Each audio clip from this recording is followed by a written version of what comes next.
Ever find yourself like really struggling to focus when you're in the wrong spot? Oh, absolutely, yeah. Trying to work from the couch, you've been there. Yep, every day.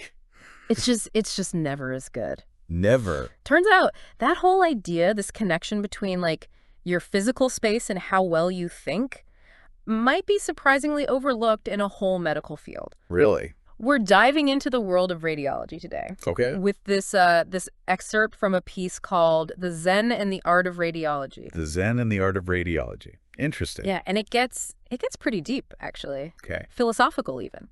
But first, a little something that got me thinking while I was prepping for this. The foreword mentions how professional societies, the ones who kind of set the rules for a field, Right. they can sometimes act like gatekeepers. Oh, interesting. Steering things in a specific direction. Oh, So I'm curious to see how that might play out, in the context of radiology. yeah. So jumping into the excerpt, the author's argument is pretty bold. Mm-hmm. Basically, they're saying that with all the amazing technology we have in radiology now, like, we've kind of ignored something crucial. Yeah. The actual physical space where radiologists work. Huh. They're analyzing these incredibly complex images, CT scans, 3D models, all of that. Right. But is their workspace actually designed to support that?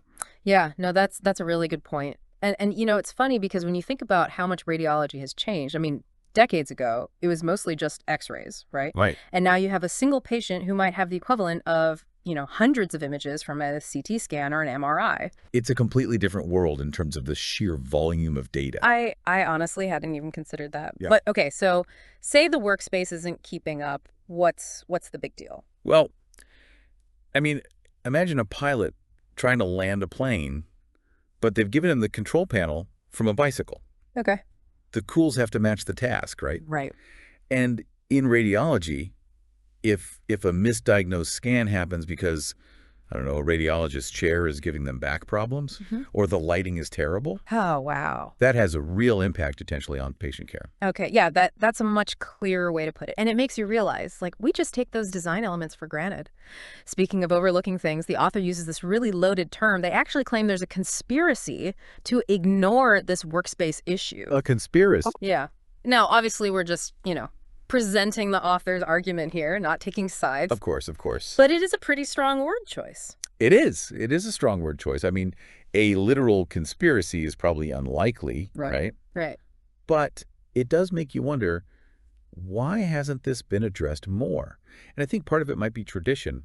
Medical education, especially in a specialized field like radiology, it often relies so heavily on, basically, apprenticeship. Yeah. So if ergonomics weren't really emphasized in the past, those habits, that way of thinking, it gets passed down to the next generation. It's like inheriting a messy desk setup from your predecessor and never, like, stopping to ask if it actually works for you. Exactly. And then on top of that, you have the nature of radiology itself. I mean, it's always been so focused on that intellectual process. Right. Interpreting the images, making the diagnosis. Right. Interpreting those images, making sense of those really complex visuals, the physical part of it, like just the act of sitting at a workstation, almost an afterthought. That reminds me of something we're all dealing with these days. Digital overload. Oh, tell me about it. I mean, we're just flooded with information constantly. Emails, notifications. Social media. Yeah, some days my brain feels as cluttered as my inbox. Does this excerpt offer any insights into, like, managing that kind of overload? That's a great parallel. And it's interesting because the author actually argues that AI, which a lot of people think is going to solve this problem, Right. they think it might actually make it worse. Right. Yeah, exacerbate that data deluge. Yeah.